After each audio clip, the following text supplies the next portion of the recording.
রাষ্ট্র পরিচালনার মাত্র 4 বছর মধ্যে তিনি বাংলাদেশে একদিকে রাষ্ট্র ব্যবস্থার এবং রাজনৈতিক ব্যবস্থা, অন্যদিকে অর্থনৈতিক ব্যবস্থার আমূল সংস্কার সাধন করেন এবং একদলীয় বাকশাল থেকে তিনি বহুদিনের গণতন্ত্রে নিয়ে আসেন এবং সংবাদপত্রের স্বাধীনতাকে তিনি নিশ্চিত করেন। যেখানে মাত্র 4টি সংবাদপত্র ছিল সেটাকে তিনি উন্মুক্ত করে দেন।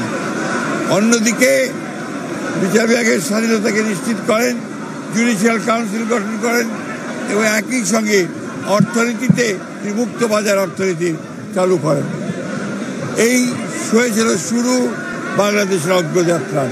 বাংলাদেশকে একটি সমৃদ্ধ, সুখী, গণতান্ত্রিক রাষ্ট্র হিসেবে নির্মাণ করার জন্য শহীদ জিয়াউর রহমান যে ভিত্তি স্থাপন করেছিলেন, সেই ভিত্তি পরবর্তীকালে বাংলাদেশের সামনের দিকে এগিয়ে নিয়ে যায়।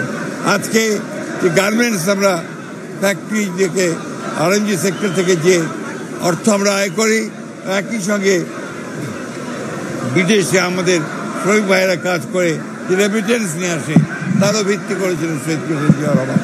অর্থাৎ এই খরজন্মা মহাপুরুষ তিনি বাংলাদেশের অগ্রগতির মূল ভিত্তি রচনা করে দিয়েছিলেন।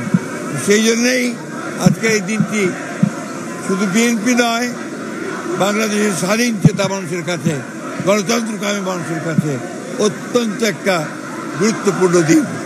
তা আজকে যখন বাংলাদেশে বিভিন্ন রকম এই গণঅভ্যুত্থানের পরে যখন বিভিন্ন রকমভাবে একটা প্রচেষ্টা চক্রান্ত চলছে যে গণতন্ত্রকে আবার ধ্বংস করার জন্যে, সেই মুহূর্তে এই 7ই নভেম্বর বিপ্লব ও সংহতি দিবস আমাদেরকে সেই পথেই যেতে অনুপ্রাণিত করে, যে পথে সত্যিকার অর্থেই আমরা বাংলাদেশে গণতান্ত্রিক রাষ্ট্র নির্মাণ করতে পারবো, একটা সমৃদ্ধ রাষ্ট্র নির্মাণ করতে পারবো, জনগণের ভোটের অধিকারকে নিশ্চিত করতে পারবো, বিচারের অধিকারকে নিশ্চিত করতে পারবো।